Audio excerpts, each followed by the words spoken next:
A notícia desta semana foi a aposentadoria do ministro Barroso do STF, que disse que faria um retiro espiritual. Mas teve um nome que chamou nossa atenção, que foi Brahma Kumaris. E logo entrei numa espiral para descobrir... E aí, meu povo lindo de casa e aqui no estúdio, preparados? Hoje a pergunta é polêmica. Atenção, é sim ou não é? Seja muito bem-vindo ao Efeito Espiral.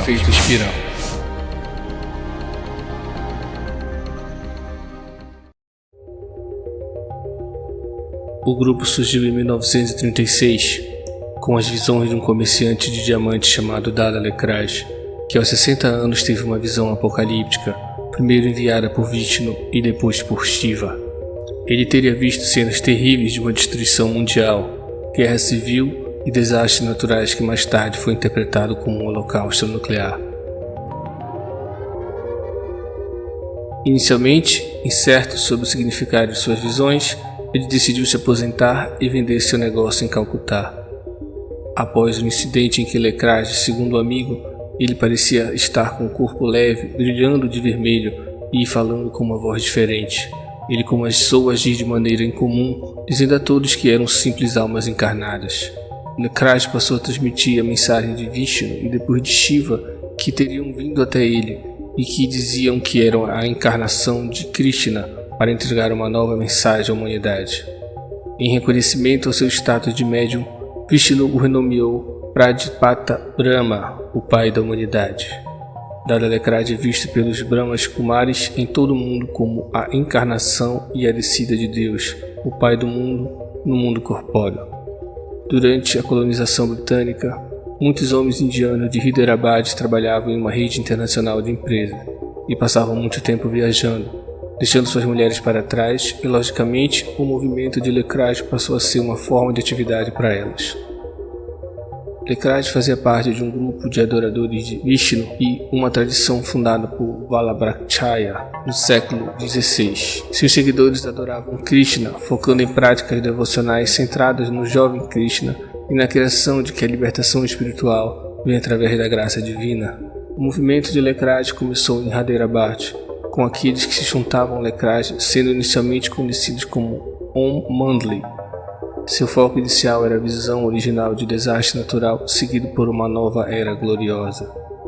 Lecrage afirmava ter redescoberto a verdade esquecida e oculta no texto hindu Bhagavad Gita, que ele alegava ter sido distorcido ao longo de 5.000 anos. Desde quando a sua fundação, o movimento foi objeto de reações muitas vezes violentas da comunidade. Essa posição surgiu devido primariamente ao seu séquito ser amplamente formado por mulheres.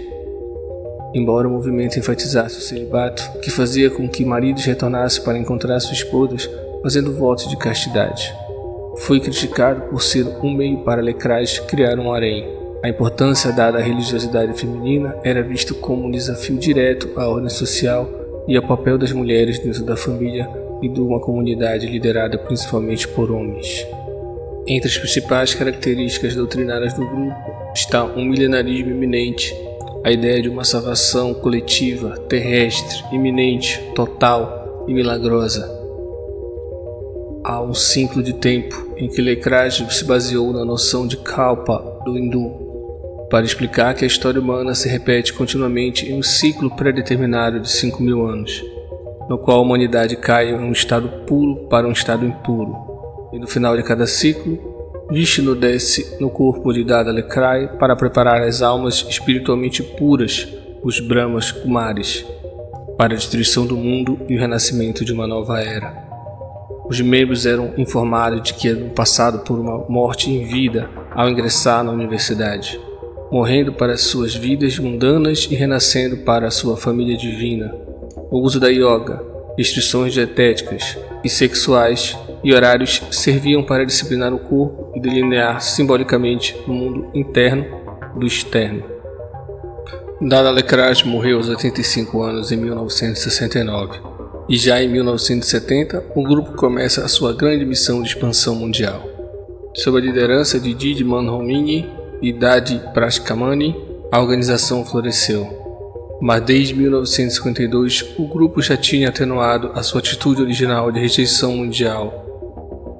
começando o que se chamou de Serviço Mundial. O início da expansão da Brahma Kumari para o Ocidente se deu sob o atual chefe, Janki Kirpalani, adquirindo muitas propriedades, ao mesmo tempo em que incentiva seus seguidores a acreditar que o fim do mundo estava próximo e a doar suas economias. Mas como pode, ao mesmo tempo, rejeitar o mundo e passar a querer salvá-lo? John Wallis, que estudou o grupo, chamou isso de ambivalência mundial. Essa ambivalência é marcada por uma rejeição mundial, aonde a crença central do grupo é baseada na visão de Lekraj de que o mundo atual está espiritualmente impuro e tem que ser destruído, ao mesmo tempo que o envolvimento mundial, o estado em que a universidade, como é conhecido o grupo, tornou-se cada vez mais envolvida em uma atividade frenética em nome do mundo que considera estar além da redenção de sua forma atual. O autor aponta que o envolvimento em campanhas pela paz mundial parece um gesto inútil diante da crença na destruição inevitável e desejável do mundo. A ambivalência, portanto, é a interação entre a rejeição mundial original e o novo espírito de liberalismo ou acomodação. Na prática atual, o milenarismo radical original do grupo é frequentemente reembalado como uma metáfora de nova era para o público maior. A futura catástrofe é representada como uma transformação mundial, e a consciência da alma é transformada em empoderamento, um estar livre de estresse. A organização, que antes se referia à adesão como morte em vida, agora oferece sucesso na vida ou empoderamento na vida, através de cursos instrumentais. O que não faltam pela internet são denúncias de ex-membros e familiares de membros acusando o grupo de vários supostos crimes, desde abuso, violência sexual, controle de bens, isolamento social, violência contra menores, alienação religiosa, perseguição contra ex-membro. Existindo inclusive sites e grupos de ajuda com relatos sobre o grupo, além de postagens como essa do Quora, em que várias pessoas acusam um grupo de uma série de abusos religiosos. No Brasil, o grupo chega no final dos anos 70, através de Ricardo Collier e o australiano Ken O'Donnell em São Paulo, transitando por bairros como Jardins e Higienópolis, mostrando o tipo de público que eles queriam. Não dá para negar que o grupo tem um crescimento controverso, apesar das inúmeras frentes sociais em que eles atuam. Sua participação na ONU e eventos da paz e tolerância, coincidentemente ou não, também é a mensagem que grupos como a Cientologia também faz, que da mesma maneira é um grupo envolvido em inúmeros escândalos.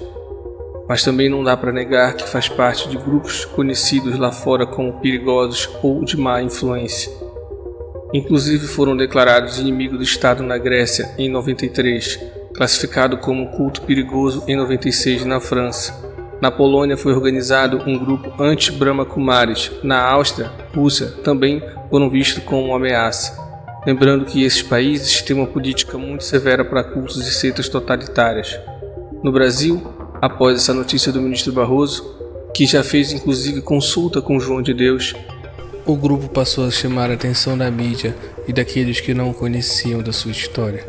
Eu deixo assim a pergunta: afinal, quem são os Brahmas Kumaris? Um grupo apocalíptico ou somente um grupo que tenta alcançar a paz mundial? E esse foi o Efeito Espiral.